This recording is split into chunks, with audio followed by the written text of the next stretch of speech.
बहुमत से हमने सरकार को बनाया है और इस प्रकार की हमारी उपलब्धियों के खिलाफ ये जो छोटे मोटे जो चल रहे हैं, ये जो काम किए जा रहे हैं, लीपापोती की जा रही है और आतंकवाद का एक नया संस्करण, मिनी संस्करण, लघु संस्करण के रूप में ये लोग जो आने की कोशिश कर रहे हैं, छोटे छोटे रस्तों से, छोटे छोटे मार्गों से, जिनको एक न्यू गेरिल्ला टैक्टिक्स कहा जा सकता है।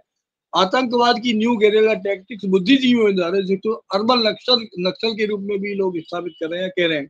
मेरे ख्याल में ये सब कुछ मिला जुला एक स्वरूप है। इसके विरुद्ध जन चेतना, राष्ट्रीय चेतना, राष्ट्रवाद को सामने आने की जरूरत है।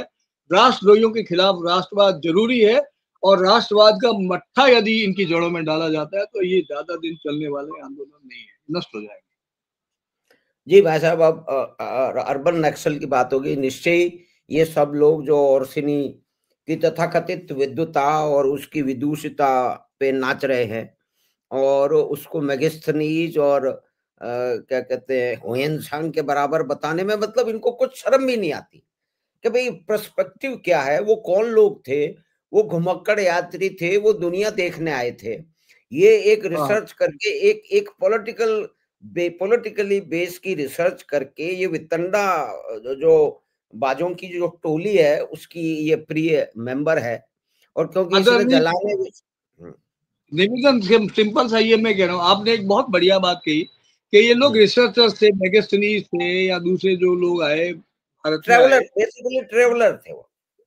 they were travelers and researchers also. They were researchers. यानी इवन जो अपने महाभारत के बाद में और जो नालंदा में जो रिसर्च हुआ, कश्मीर में जो रिसर्च हुआ, वो बड़े विद्वानों ने किया, वो रिसर्चर्स भी थे। किंतु दुर्भाग्य से अब जिस पुस्तक की इन्होंने बात की है, जो आपकी तथाकथित जो लेखिका है, हिंदी लेखिका रिसर्चर, उसने बातचीत किया तो तैमूर की बात की है उन्होंने। एक तरफ तो मेगास्थनी की बात कर रहे हैं और दूसरी तरफ बड़े बड़े उन लोगों की यात्री कर रहे हैं, हुएनसांग की बात कर रहे हैं, और उससे हम तैमूर को जोड़ रहे हैं। तैमूर को कह रहे हैं कि तैमूर से बड़ा कोई महान व्यक्ति नहीं था। और हिंदुस्तान में यदि कोई किसी प्रकार से लेगेसी यदि सामने आई है, स्थायी रूप से यदि कोई संस्कृति यदि का विकास हुआ है और एक जिसने देश में एक नए प्रकार की सभ्यता का पुनर्जीवित किया हो, तो तैमूर थे, जो लुटेरा था। Taimur was not a traveller, he was not a king, he was a lutera, he came for looting this country and he didn't remain here। and अब तो तैमूर के नाम से कुछ पुत्र पुत्रियां भी पैदा हो रहे हैं इस देश में और उनको हम हीरो बना रहे हैं। तो ये जो एक सांस्कृतिक जो नैरेटिव है, ये बहुत डेंजरस है। और यदि तैमूर को हम हीरो मानेंगे तो रामचंद्र जी को और कृष्ण भगवान को क्या कहेंगे? क्या उनको विलेन कहेंगे? नहीं, इसने तो कहा भी है भाई साहब कि मैं तो राम की और उनकी जो है ना वो मैं क्रिटिसिज्म करना चाहती हूँ। भाई किस बारे में क्रिटिसिज्म करना चाहती है? लेकिन सरकार नहीं है। तो आज भी तो सरकार है और दूसरी तरफ ये लोग कहते रहते हैं कि साहब ये एक अघोषित आपातकाल है। तो अघोषित आपातकाल में इतनी वितंडाबाजी हो रही है हर तरह की, मतलब एनटीसीए उसको दिल्ली में दंगा भी करवा दिया, बंगाल में क्या क्या हो रहा है। अब इस विदुषी को, तथाकथित विदुषी को प्रत्यार्पण कर दिया, वापस भेज दिया, तो उस पे ये सब लोग छाती कूट रहे हैं। लेकिन आपने अर्बन नक्सल की बात की, निश्चय ये अर्बन नक्सलों की प्रिय है। ये सारे जितने भी नाम हैं ये अर्बन नक्सलिज्म को बढ़ाते रहे हैं। लेकिन वास्तविक में तो ये हुआ कि पहले जितने भी जो डिस्ट्रिक्ट थे, सारे बुद्धिजीवी, लेखक, कलाकार, साहित्यकार, पत्रकार, पता नहीं क्यों किस वजह से ये सारा इस आंदोलन को हवा दे रहे हैं, मुझे तो समझ में नहीं आ रहा। आप थोड़ा इसको एक्सप्लेन करें, क्या कारण है इन सब का? सीधी सी बात है कि उनको पुराना राजतंत्र वापस चाहिए। उन लोगों का प्रजातंत्र में कोई प्रजातांत्रिक तरीके से जो सत्ता परिवर्तन तीसरी बार हो चुका है, उनके अपच हो चुकी है, उसको मानने को तैयार नहीं। पहली बार 2014 में उन्होंने माना कि ये फ्लूक है। 5 साल तक आराम करते हैं, हमारे पास बहुत मालमत्ता है, आराम करते हैं और 5 साल में ये जो कुछ आया है निपट जाएगा। क्योंकि देखिए राज करने के लिए तो हम ही पैदा हुए हैं, हम ही पैदा हुए हैं और वो जो हमारा प्रिय परिवार है वही राज कर सकता है। तो ये एक फ्लूक है, ये 19 में निपट जाएगा। तो 19 में नहीं निपटा तो उनको एक धक्का लगा। और फिर 24 में भी थोड़ी सी उनको कुछ भ्रांतियां फैलाने के कारण मिल गई, तो वो फिर बिल्कुल कुलांचे मारने लगे। लेकिन उसके तुरंत बाद ही जो है वो मौसम बिगड़ गया हरियाणा और महाराष्ट्र में, तो इन पे घड़ों पानी पड़ गया। तो अब ये इनका मुख्य कारण ये मोदी विरोध करते करते देश विरोध की सीमाएं भी लांघ चुके हैं, और बहुत ही बेशर्मी से लांघ चुके हैं। और उसमें बहुत सारे जो बड़े-बड़े नाम हैं दुनिया के, भारत के, वो तो हैं ही, कुछ हमारे मित्र लोग भी हैं। लेकिन ठीक है, वो उनकी पॉलिटिक्स है, हम उनसे कह सकते हैं आपकी पॉलिटिक्स क्या है कॉमरेड।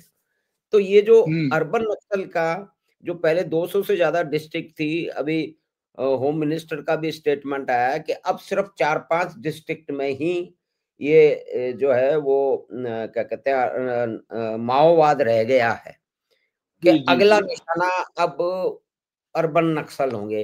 क्योंकि वो जो माओवादी जो जंगलों में लड़ रहे हैं, उनका सपोर्ट सिस्टम दिल्ली में, खत्म। बंबई में और बड़े शहरों में, यहाँ तक जयपुर में भी फैला हुआ है, आपको मालूम है।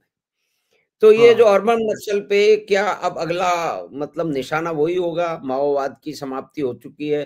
पहले तो नेपाल से लेकर के केरल तक ये लोग पल रहे थे, अब कुछ ही जगह रह गए हैं, गढ़चिरौली के आसपास में। नक्सल का तो मेरे ख्याल में ये लगभग अंत हो चुका है। इनकी तो बजरंग बली ने इनका तो जय घोष कर दिया, किंतु अब एक दूसरा विंग बहुत स्ट्रॉन्ग तरीके से सामने आ रहा है। वो अर्बन कुछ और है, वो नक्सल नहीं है। वो अर्बन कोई रिलीजियस ऑर्थोडॉक्स कोई बेल्ट है, और इसमें हाफिज सईद जैसे लोग और यासिन यासिन मलिक जैसे लोग, यासीन मलिक, इन लोगों के कनेक्शंस का आपको पता पड़ रहा है। मनमोहन सिंह के साथ फोटोग्राफ्स हैं, और बाकी सारी गतिविधियां पिछले 20-25-40 साल से, वो 50-70 जो साल से। कालखंड था ना भाई साहब, वो जो जी। कालखंड था जिसमें यासीन मलिक तो प्रधानमंत्री के बात, साथ चाय पीते वो थे, कालखंड, वो इन उस लोगों काल के लिए स्वर्णकाल था। कालखंड को अभी तक भी जीवित रखने की पूरी कोशिश की जा रही है। बड़ी वो एक कोशिश, खतरनाक मुख्य दौर बात है, वही। बड़ा खतरा है। और उसके उसके जो करता धरता है, उसके वेलफेयर चाहने वाले लोग हैं, उसमें जो लोग जुड़े हुए हैं वो आज भी जिंदा है, और वो एक बड़ा खतरा है जिसको हमें देखना चाहिए। नहीं, अब एक मेरा वो एक ऑब्जर्वेशन मैं आपसे शेयर करना निश्चय ही चाह रहा था कि ठीक है कि माओवाद वहां से जंगलों से नेपाल से लेके केरल तक था, अब कुछ ही डिस्ट्रिक्ट में बच गया है, वहां से उसका खात्मा होना अब अत्यंत संभव ही है, 1-2 साल में हो जाएगा। लेकिन जो यूनिवर्सिटीज हैं, जो इंस्टीट्यूशंस हैं, उसमें जो माओवादी शिक्षक, घोर और कटु वामपंथी शिक्षक जो नए नौजवानों को प्रभावित करके उसी निरंतर क्रांति की राह पर धकेल रहे हैं, वो खतरा तो अभी दूर करना बाकी है भाई साहब। वो कैसे होगा? क्योंकि वो तो सरकारी नौकरी कर रहे हैं, एक सिस्टम के अंदर से आए हैं। अब वो पढ़ाते हैं, क्या पढ़ाते हैं, अब उससे युवाओं पे क्या असर पड़ता है? कुछ लोग तो ऐसे कहते हैं कि हमने 100-100 लोगों को वामपंथी बनाया है, ऐसे लोग हैं। कुछ कहते हैं हमने हज़ारों को बनाया, ऐसे भी हैं। तो ये इस बीमारी का कैसे, ये व्याधि जो है, ये कैसे निपटेगी भाई साहब? एक बहुत बड़ा चैलेंज और चुनौती है निश्चित रूप से, और इसको केवल सरकारी एक्टिविटीज से, सरकारी करण से, सरकारी नीतियों से, निर्धारण से, कानून बना के तो रोका नहीं जा सकता। हुँ, इसके ग्रास रूट लेवल पर अनुशासित तरीके से जनता के द्वारा तैयारी जरूरी है, और मास लेवल का प्रशिक्षण जरूरी है। कल्चरल नीति बदलने की जरूरत है, सामाजिक सांस्कृतिक नीति बदलने की संवैधानिक तरीके की जरूरत है। और संविधान में जब तक मूलभूत परिवर्तन नहीं होगा, जैसे परिवर्तन मिसेज इंदिरा गांधी ने समाजवाद ला करके उसमें डाल के कर दिया, एक बड़ा परिवर्तन कर दिया संविधान हुँ, में। इस हुँ, प्रकार की और भी बहुत सारी छेड़छाड़ की गई। मैं ये नहीं कहता कि छेड़छाड़ की जाए, संवैधानिक तरीके से बहुमत का लाभ लेते हुए, जनता को साथ लेते हुए सबके विकास की बात किया जाए, सांस्कृतिक पुनरुत्थान की यदि बात की जाए, तो ये हुँ, संभव है। और इसके लिए निश्चित रूप से ग्रास रूट लेवल पर जन आंदोलनों की जरूरत है।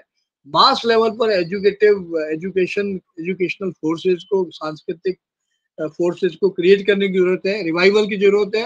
और एक बहुत बड़े आंदोलन की जरूरत है। नीति आयोग को नीति निर्धारित जो राजनीति है उसको और संवैधानिक जो नई राजनीतिक मान्यताएं हैं, जो परिवर्तन जो जरूरी है, उनको लेकर के यदि काम किया जाएगा तो इसकी संभावना बन सकती है।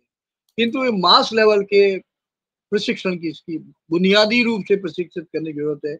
मेरे ख्याल में आरएसएस जो काम कर रही है, एक राजनीतिक सक्रियता से सकारात्मक तरीके से काम कर रही है। आज यदि आरएसएस का लोग विरोध कर रहे हैं, जिसके 100 साल अनुशासन पूर्वक पूरे हुए हैं, और आरएसएस ने एक नया मॉडल दिया है, एक नया वॉलंटरी, विश्व का सबसे बड़ा वॉलंटरी ऑर्गेनाइजेशन आरएसएस है। मैं आरएसएस का पूरी तरह से समर्थन नहीं करता, मैं आरएसएस को इसलिए उसकी बात कर रहा हूँ कि आरएसएस ने 100 वर्षों तक जिस अनुशासित तरीके से देश में सामूहिक कल्चर का, एक समूह संस्कृति का विकास किया है, जिसकी जड़ें भारत की संस्कृति से जुड़ी हुई है, उसके बारे में विचार किया जाना जरूरी है। वो मॉडल गलत मॉडल नहीं है, उसमें जरूर कुछ संशोधन होने चाहिए और कुछ ऐसी चीजें होंगी निश्चित रूप से जिनका विरोध सही तरीके से किया जा रहा है। लेकिन आरएसएस एक मॉडल है। वैसे मॉडल चाहे वो दूसरी सभी जातियों में, सभी वर्णों में हो, सभी धर्मों में हो, उन मॉडल्स की, अनुशासित मॉडल्स की जरूरत है देश में। और उसको यदि हम ध्यान रख के आगे बात करते हैं तो सकारात्मक तरीके से परिवर्तन की बात संभव हो सकती है। ये भाई साहब